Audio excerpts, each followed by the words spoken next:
Soy Fernando Díaz Villanueva. Hoy es 4 de mayo de 2018 y esto es La Contracrónica.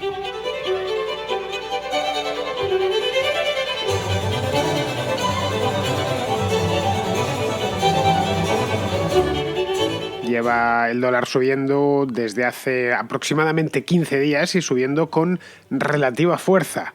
Sí, más o menos desde mediados de abril, una cosa así, y esto ha hecho que se enciendan las alarmas en todos los bancos centrales del mundo, especialmente los bancos centrales del otro lado del Atlántico. Y dentro del otro lado del Atlántico, el Banco Central de la República Argentina, que es el que más preocupado está por esto, porque apenas se habla de otra cosa en la prensa económica de allí.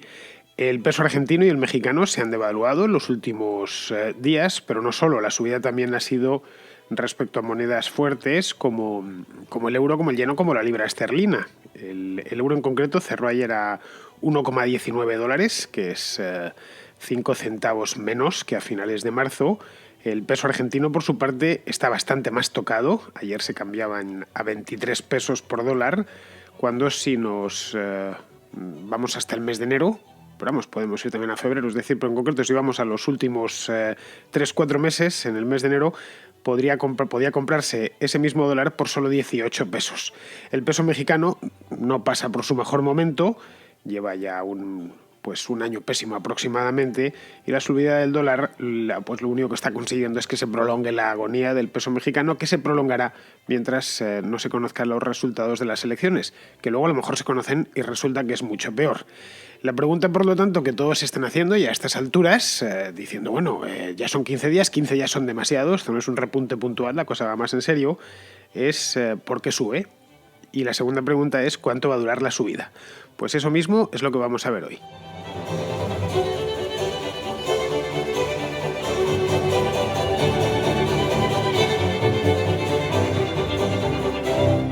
Nunca estamos del todo contentos. Hace solo 3 meses, a finales de enero, andaba todo el mundo quejándose porque el dólar estaba muy bajo. Y eso encarecía las exportaciones hacia los Estados Unidos. Se quejaban amargamente, va a ser imposible exportar porque, a fin de cuentas, hacia Estados Unidos y hacia otras partes del mundo, con un dólar tan bajo, pues eso hace que nuestra divisa se aprecie, etcétera. Especialmente aquí en Europa andaba todo el mundo tirándose de los pelos.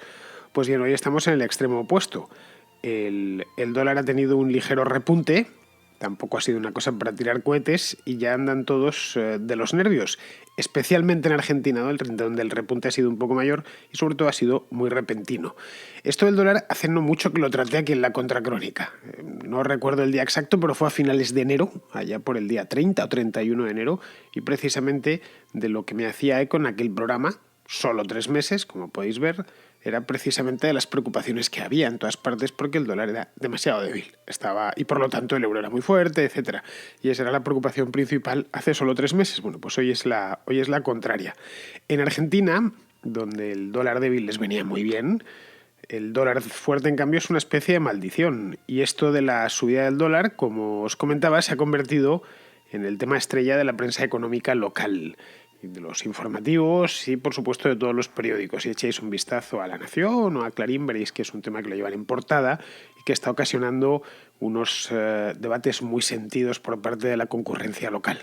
Y con cierta razón, porque en Argentina, desde hace muchos años, básicamente es un país con 2 monedas, con el peso y con el dólar. Todos los argentinos siempre tienen un ojo mirando el salario se lo pagan en pesos, obviamente, pues tienen un ojo mirando a lo que les están pagando en pesos y otro ojo mirando a los dólares. Esto es una cosa que ya son varias generaciones de argentinos. A los españoles nos cuesta bastante entenderlo porque ni siquiera cuando estábamos con la peseta mirábamos cuál era el cambio del dólar. Bueno, más allá de los que se dedicaban a eso, pero tampoco mirábamos el del marco, es decir, que vivíamos más o menos confortablemente con nuestra peseta hasta que por fin vino el euro y ya directamente no miramos el cambio de ninguna moneda, que es lo que hace el español común y corriente, que tiende a pensar, como el euro se utiliza en tantos sitios, los países vecinos y los países a fin de cuentas a los que se viaja, pues que es casi la única moneda del mundo. Bien, en Argentina la subida ha sido como os decía, muy repentina. He echado un vistazo al histórico de los últimos 3 meses y llama la atención el repunte de la última semana. Sí, bueno, ha sido una cosa de final, justo los últimos días de mayo, los últimos días de abril, los primeros de mayo. El día 26 de abril, en concreto, estaba a 20 pesos. El dólar, 20 pesos argentinos. Y ayer estaba a 23, estaba cambiando a 23 y pico en algunos lugares de Buenos Aires. Caray, esto es una subida consistente y sobre todo muy poco tiempo, que es lo que hace que se hayan encendido las alarmas, porque es un 15%, si no me fallan las matemáticas, y un 15% en muy pocos días. Claro, a partir de aquí, a partir de constatar este dato, que está al alcance de cualquiera que sepa mirarlo en Internet, bueno, a los argentinos no les hace falta mirarlo en Internet, lo saben perfectamente y no hay más que pasearse por Buenos Aires para ver la cantidad de casas, sobre todo en el centro, la cantidad de casas de cambio que hay, están por todos los lados. Es otra de las cosas que sorprende a los españoles cuando llegan a Buenos Aires, la afición por el cambio de moneda que hay en ese país, que los españoles no la tenemos. Pero bueno, a partir de ese momento han empezado todos a echarse los trastos en la cabeza, tanto en periódicos como especialmente en televisiones y por supuesto a través de las redes sociales, que es algo así como el patio de Monipodio, donde estamos todos peleándonos los unos con los otros. Y en ciertos países como los nuestros, que nos gusta discutir, pues todavía se discute mucho más. El Twitter argentino además tiene la ventaja añadida de que son muy ingeniosos. Entonces, a poco que uno siga 5 o 6 cuentas, se empieza a aficionarse y quiere seguir más porque discuten entre ellos que da gloria leerlos y se inventan unos insultos que son una auténtica maravilla. Es decir, imposibles de reproducir. Uno a veces piensa qué significará ese insulto y tiene que investigar más, lo cual ya lleva un buen rato, ¿no? Bien, pues todo esto llega además en Argentina en un momento en el que la situación política está muy polarizada. De hecho, no ha dejado de estarlo desde las elecciones, que fueron en el año 2015, cuando llegó Macri al poder. La izquierda está movilizada, no debidamente bien organizada, pero sí está movilizada, especialmente en redes sociales, en Internet y también en la calle, y cualquier cosa vale para echársela al presidente, que ahora es Mauricio Macri, a echársela encima de la cabeza. Es decir, que un asunto en principio menor, deja de ser que ha subido un poco el dólar, que ha tenido un repunte del dólar, no lo olvidemos, en un país que ha coleccionado las inflaciones, como es Argentina, pues este asuntillo menor, la oposición a Macri lo ha convertido en un casus belli. Vamos, nada extraño, lo esperable y lo razonable, teniendo en cuenta cómo está el ambiente político en Argentina. Sobre este tema en cuestión, el tema del dólar en Argentina, Javier Milei, que es este economista tan mediático y tan genialoide, no sé si habéis visto algunos vídeos suyos por YouTube, da gloria escucharle y ver cómo interpreta. La verdad es que es un tipo que tiene una facilidad pasmosa para expresar sus ideas y sobre todo, a mí lo que más me gusta de Milei es la habilidad que tiene para discutir. Es decir, pueden ponerle a un tipo, ¿no? Si le ponen a 10 tipos delante, él discute con los 10 y lo hace con la misma solvencia. De ahí que me guste ver sus vídeos por YouTube. Es decir, es un tipo francamente inteligente. Bueno, pues aparte de eso, de ser una estrella mediática, es un economista, además un economista brillante, y llevaba ayer en Infobae, que es un periódico digital argentino que muchos de vosotros conoceréis, lleva temas de toda América, en general temas hispanos. Pues lleva en Infobae una explicación bastante razonable del caso argentino. Bien, a grandes rasgos, lo que viene a decir Milei es que Argentina tiene un problema serio con el déficit público. Es decir, nada que no sepamos, a poco que se siga un poquito la economía argentina, lo arrastra, no es cosa de Macri, ya venía de antes y bien, Macri lo que ha hecho es reducirlo, pero no lo ha reducido suficiente. Sigue teniendo un problema de déficit fiscal severo. Es decir, que es un país extremadamente frágil, o un Estado, mejor dicho, extremadamente frágil, en definitiva. Este déficit impulsa al Estado argentino a buscar financiación externa todos los años para cubrir sus cuentas de una manera voraz. En concreto, de lo que habla Milei es de 35.000 millones de dólares cada año. Es una cantidad de dinero importante que necesita porque si no colapsaría, en una palabra. A eso hay que sumar la inflación, que está en el otro lado de la balanza. Que la inflación tampoco es cosa de Macri, es una herencia kirchnerista que Macri no ha sabido o no ha querido, no lo sé, contener. Está tratando de hecho, es su prioridad número uno, su prioridad máxima, contener la inflación, pero no ha conseguido devolverla a un a un índice razonable, estaríamos hablando del 5%, una cosa así. Es decir, ha puesto toda la carne en el asador para reducir la inflación, algo la ha reducido, pero no lo suficiente. Se la encontró, creo que en el entorno del 40%.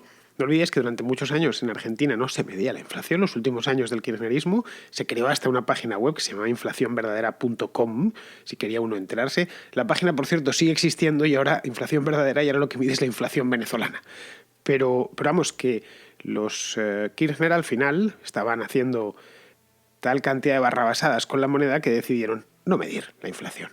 Cuando llegó ya se empezó a medir de nuevo, el Instituto de Estadística Argentino empezó a medirla de nuevo, estaba en torno al 40% y ahora mismo ronda el 25%, que con permiso de los venezolanos, que esto les parecerá una miseria, es una auténtica salvajada, un 25% de inflación anual. Estamos hablando de aproximadamente un 2,5%, un 3% mensual, y eso es un disparate. No sé si aplicároslo en vuestra vida común, que los precios, el promedio de lo que gastáis cada mes subiese un 2-3%, pues a la vuelta de 12 meses comprobaríais con gran dolor que no os llega para nada. Es decir, que queda mucho mes al final del sueldo, en una palabra. Lo que en Argentina nadie quiere decir, bueno, Milei sí lo dice, y esa es una de las razones por las cuales se ha hecho tan famoso en la televisión de allí, es que la inflación, como fenómeno monetario que es, se debe básicamente a la emisión indiscriminada de moneda. Y no hay que darle muchas más vueltas, ya sea directa o indirectamente, que los gobiernos no tienen. Cuando pensamos en emisión de moneda, imaginamos a un tipo en una máquina dentro de la ceca imprimiendo billetes o acuñando monedas, ¿no? Hacerlo directa o indirectamente mediante deuda pública, que luego monetiza el Banco Central, etcétera. Hay mil maneras de crear dinero de la nada. La pregunta que nos podríamos hacer es ¿por qué siguen emitiendo pesos como niños tontos? Eso es una de las. ¿Por qué Macri, a pesar de que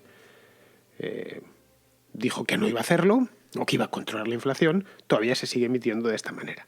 Pues simple, porque Mauricio Macri y su gobierno heredaron un gasto público básicamente inasumible. Inasumible por lo que produce aquel país. Y es un gasto público al que no se le ha metido la tijera. O al menos no toda la tijera que hacía falta. Y perviven los desequilibrios.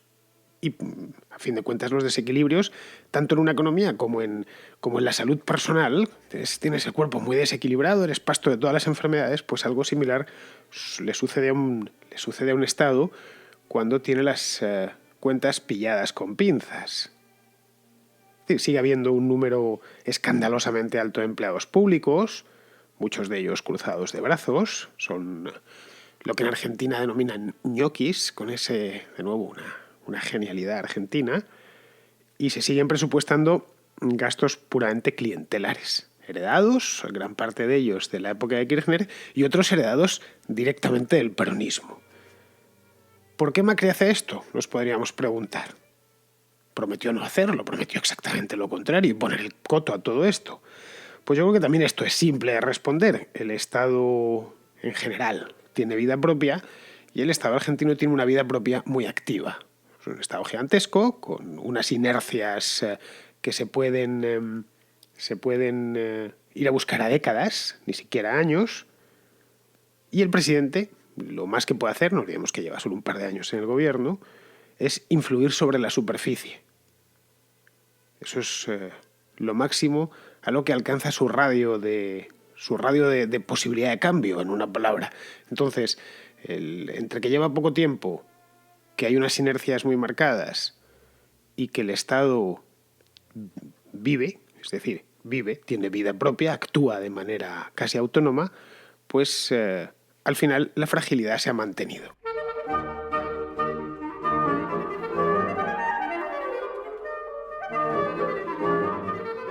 Pero el dólar no solo está subiendo por los desequilibrios estructurales de la economía argentina. Es decir, en esto puede ser cuando. Esto es cosa de dos, como el amor, ¿no? No solo depende de mí, sino también en parte depende de ti. Todo lo que está ocurriendo en torno al dólar también influye, evidentemente. Es decir, que no solo, en este caso, no solo se ha revaluado contra contra la divisa argentina, sino también contra el euro, como os decía al principio, contra el yen o contra la libra esterlina. En el caso de que esto solo fuese un asunto del cambio entre peso argentino y dólar, pues sería fácil de buscar una causa única, el peso argentino. En este caso, podemos ver que también ha afectado a otras divisas, algunas divisas importantísimas, como es el caso del euro, que es la segunda del mundo, ¿no? ¿Qué es lo que está pasando en torno al dólar? Por lo tanto, que nos ayude a comprender un poco la razón por la cual el dólar viene subiendo desde hace unas cuantas semanas. Bien, pues lo que está pasando, así, de manera breve y rápida, es que la economía en Estados Unidos va muy bien. Esa es la verdad. Miremos el indicador que miremos. De hecho, va extraordinariamente bien. Va mejor de lo que los gringos se hubiesen imaginado hace solo 3 o 4 años. Cuando una economía va muy bien, cualquiera, no solo de Estados Unidos, lo que trae aparejado esa bonanza es pleno empleo por un lado y por otro baja inflación. No existe nada parecido, a pesar de que los keynesianos se empeñen, ¿no? Para que la economía vaya bien tiene que haber una inflación alta. No, una economía sana que funciona bien tiene una inflación baja, pues, y eso es lo que tiene ahora mismo Estados Unidos. Prácticamente pleno empleo y una inflación muy controlada. ¿Esto qué nos está diciendo? Pues que el emisor del dólar, es decir, la Reserva Federal, irá subiendo los tipos de interés. De hecho, ya los está subiendo. Va poco a poco subiéndolos. Y si los tipos de interés del dólar están más altos, pues implica mayores rentabilidades en los títulos del Tesoro de Estados Unidos, las letras y los bonos estadounidenses. Lo que directamente provoca la fortaleza del dólar. No hay más vuelta de hoja. Podríamos pensar, bueno, pues que en Europa la economía también va bien. Y es cierto, la economía europea va bien, la eurozona creció el año pasado un 2,5%, que fue el mejor dato creo que en 10 años, desde la crisis, desde que empezó la crisis. La economía alemana tira con fuerza y algunas economías que estaban enfermas, como la española o la portuguesa, o incluso me atrevería a decir hasta la griega, pues se han ido recuperando. Algunas se han recuperado bien, el caso de la española crece muy bien desde hace un par de años. Pero a pesar de eso, a pesar de que los números marchan, el Banco Central Europeo sigue inyectando 30.000 millones de euros cada mes en el mercado. No se sabe muy bien para qué, pero lo sigue haciendo cada mes. Los tipos los tiene al 0%. Y los tiene al 0% desde el año 2014. No sé cuándo los puso, creo que en el verano de 2014. Va para 4 años ya. Estados Unidos, como os decía antes, empezó a subirlos hace tiempo. Empezó a subirlos en 2015 y hoy ya los tienen en 1,5%. Luego hay otro elemento en la economía europea que le añade incertidumbre y es el tema del Brexit, que es algo que está bastante lejos de aclararse.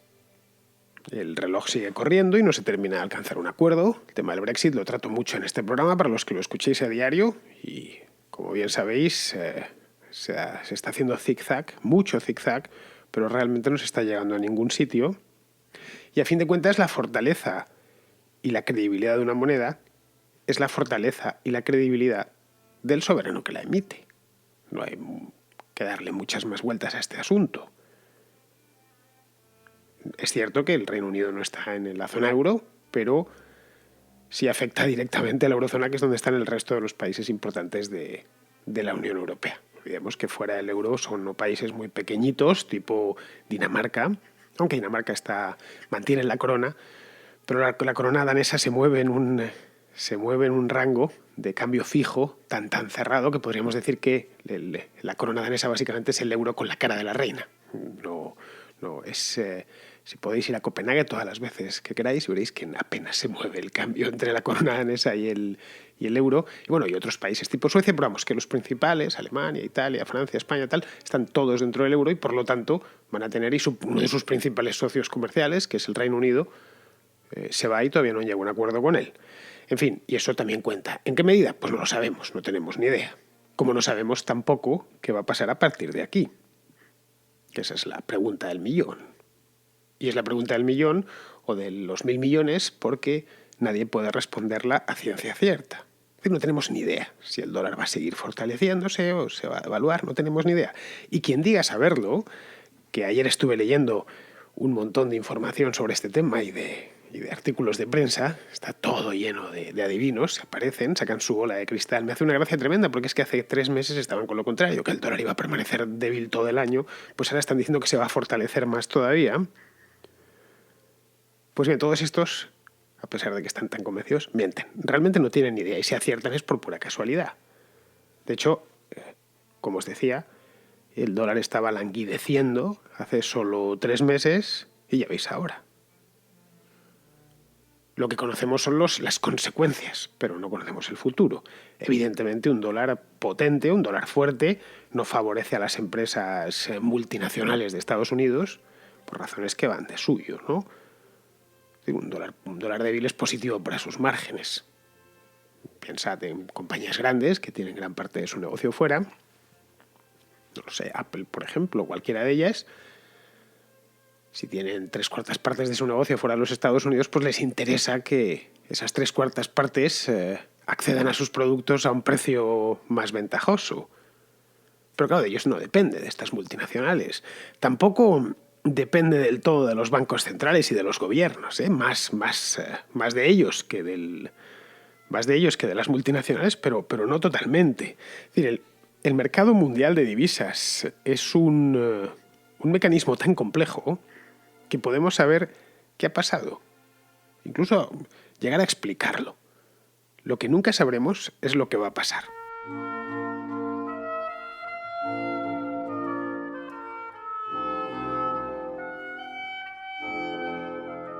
Ayer salió publicado en El País un artículo de Nicolás Maduro, si habéis escuchado bien, en El País de España, un artículo del presidente de Venezuela, de Nicolás Maduro.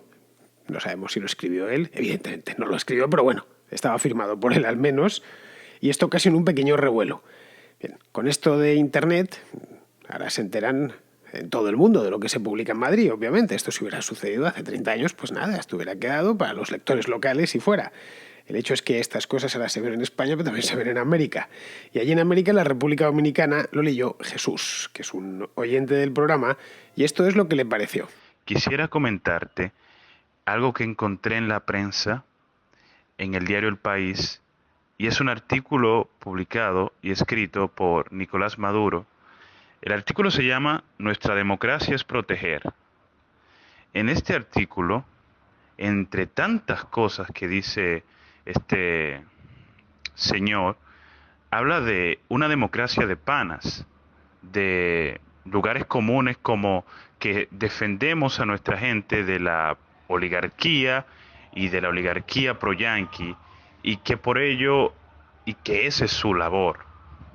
Y bueno, algo que me llamó muchísimo la atención fue que, aunque yo no tenga una vasta cultura poética, sí había leído antes unos versos elegéticos que Neruda le había escrito a José Stalin. Y bueno, con esos versos termina Nicolás Maduro su artículo.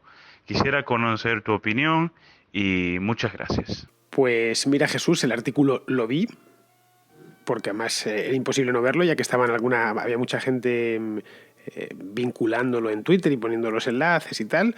Pinché en él, entré, te aseguro que me dispuse a leerlo. Dije, bueno, eché un vistazo, vi que no era muy largo y dije, bueno, pues voy a leerlo, tampoco pierdo tanto, lo más que puedo tirar a la basura son unos minutos. La cosa es que una vez se titula el artículo como bien has dicho, nuestra democracia es proteger, y nada más me quedé en la entradilla, pues la entradilla dice literalmente, son 2 líneas, dice, la economía es el corazón de nuestro proyecto revolucionario.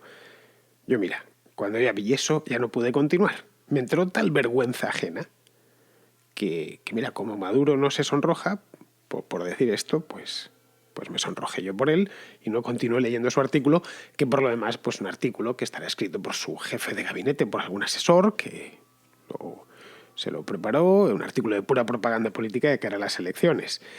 Que los resultados de su publicación dieron más que hablar, es decir, si habló más del artículo que de otra cosa, pues era obvio y era esperable, ¿no? El País, por cierto, desactivó los comentarios, entre otras cosas porque aquello hubiese sido una fiesta, no quiero ni imaginarlo.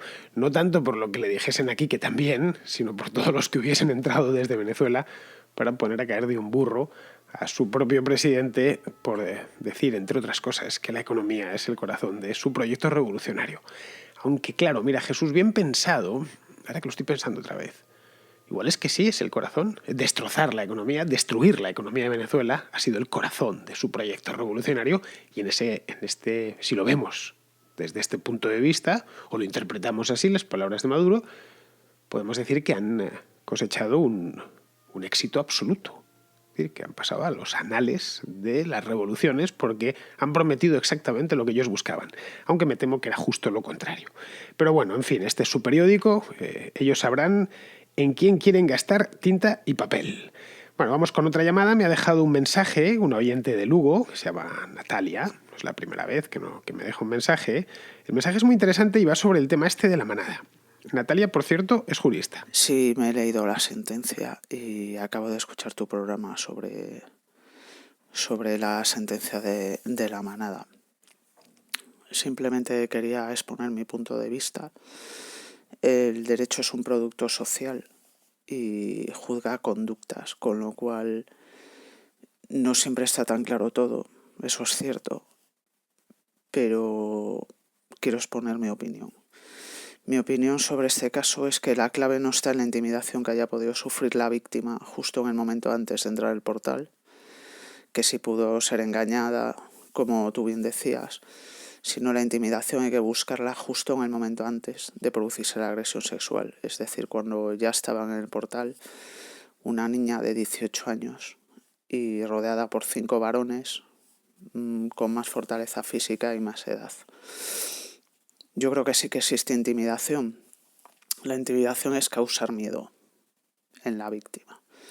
Entonces yo intento ponerme, a pesar de que tengo 39 años y soy más mayor, me intento poner en ese caso y yo creo que se entiende fácilmente el miedo que pudo pasar esa chica. Bien, en este caso es constitutivo del elemento penal esa intimidación.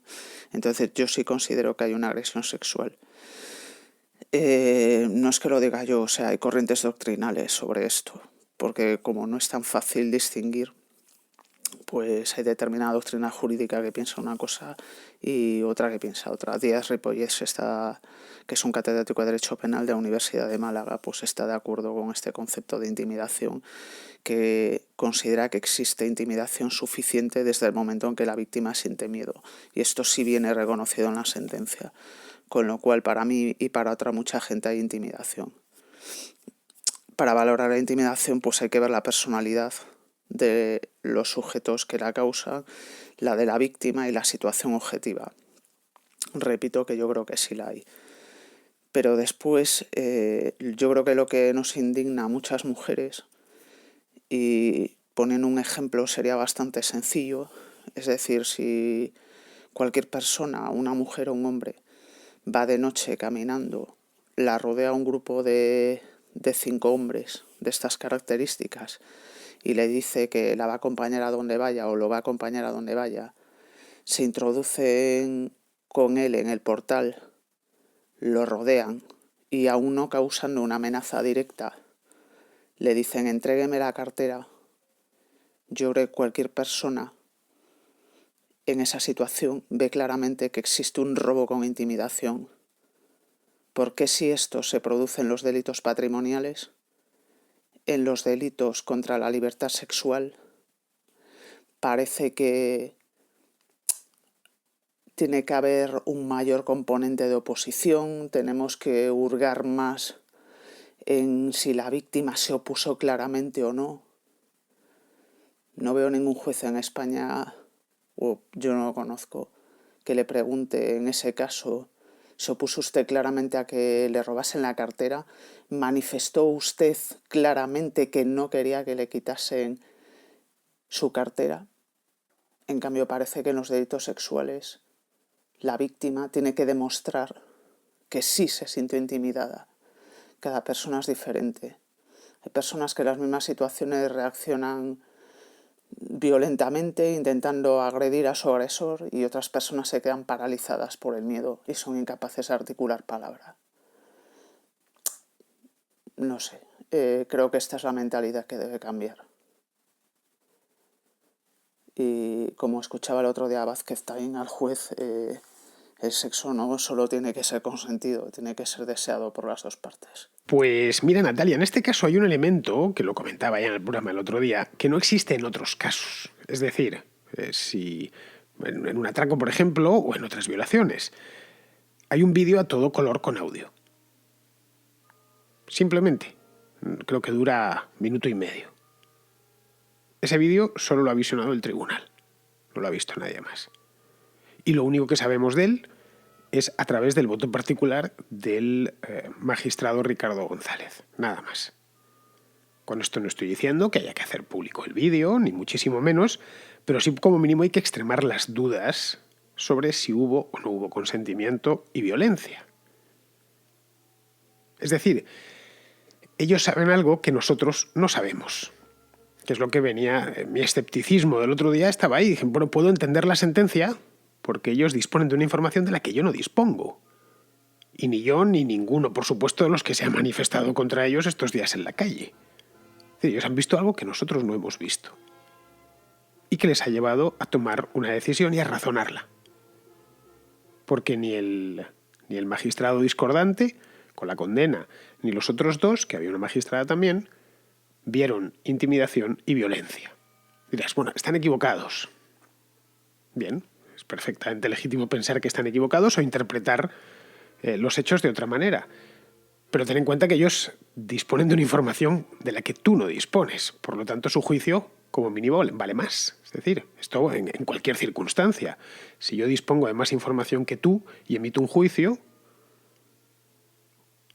¿tú qué pensarás? Bueno, tu juicio vale más porque dispones de más información. No lo sé, te digo, que es una cosa que desde el momento en que yo vi que eso... Bueno, el momento en que me leí el voto particular, que era la parte de la sentencia más descriptiva. Y respecto a esto que comentas del sexo, pues sí, lo suyo es que haya deseo, obviamente. Como lo suyo es que haya hambre cuando comes. Pero claro, no puedes prohibir la gula. Con el consentimiento basta. Si no, acabarías con negocios antiquísimos como el de la prostitución, por ejemplo, ¿no? Que se basa esencialmente no en el deseo, o al menos no en el deseo de una de las partes, sino en el mero consentimiento. Pero bueno, vamos a ir terminando. Vamos con Pizarro, que tiene su nota de voz, su comentario del día va sobre el asunto este del voto útil en México. Los mexicanos están procedentemente indigestados de PRI, de Peña Nieto, de corrupción, de retroceso económico, de narcos y de inseguridad. Y ansían, necesitan y exigen un cambio. Si entienden que el PAN traerá un cambio de personas pero no de modos, y entienden que AMLO es un cambio real, pues la victoria de AMLO será la victoria de la voluntad de un cambio profundo en las formas y en el fondo de la política en México. Yo no puedo estar más de acuerdo en que si AMLO preside México, los cambios van a ser reales y profundos, y que el México que deje dentro de 6 años va a ser enormemente distinto al actual. Lo que yo tengo por seguro, pero los mexicanos no, y ojalá acierten porque tienen conocimientos de cosas que desde fuera ni imaginamos, es que será un México objetivamente peor parado. Un cordial saludo de Pizarro. Y ya para terminar os informo que desde ayer está a la venta en un sitio que se llama everpress.com. Lo podéis buscarlo en mi cuenta de Twitter o lo he puesto arriba del todo de la cuenta o en mi página web en diazvillanueva.com. He colgado allí una anotación en la que se ve everpress.com. Hay una camiseta o franela, casaca, playera, polera, polo, remera, suéter o directamente t-shirt, que es como lo llaman en Estados Unidos. Sé que hay pocas palabras que en la hispanidad tienen tantas... mejor dicho, pocos objetos que tienen tantas palabras para decirlo. Bien, pues una camiseta o una playera, o como queráis llamarla, de la Contrahistoria. Es la primera que he lanzado. La he lanzado a través de esta página que se llama Everpress, que está en Inglaterra, que están especializados en esto, en diseños, y venden las camisetas. La camiseta cuesta 16 euros, 16,95 exactamente, y lleva un texto en latín de Cicerón sobre la historia. El texto famosísimo este de Historia vero estestis temporum lux veritatis vita memoriae magistra vitae nuntia vetustatis, que es de Oratori. Bien, por si queréis pasaros y por si queréis comprarla. Nada más va a estar a la venta hasta el día 3 de junio. Esto funciona por campañas, son artistas los de esta página, entonces solo pueden estar máximo un mes en oferta. Pues ya sabéis, si os interesa y queréis poneros la contrahistoria, además ayudaréis al programa, porque de esos 16,95 euros, el programa se queda 2 eurillos, que no vienen nunca vienen mal. Es decir, que estas cosillas, estas pequeñas ayudas permiten que tanto la contrahistoria como la contracrónica pues sigan existiendo. Y además pues os lleváis una camiseta que está bien chula, no es por nada. Mirad en mi cuenta de Twitter, en Díaz Villanueva, y ahí lo veréis. Ahí hay más información. Muy bien, queridos amigos, pues con esto terminamos ya. Mañana, por cierto, mañana hay programa especial, mañana hay programa de sábado, creo que es el contraplano, si mal no recuerdo, sí. Mañana es el contraplano porque la semana pasada hicimos contraportada. Así que, queridos amigos, hasta mañana.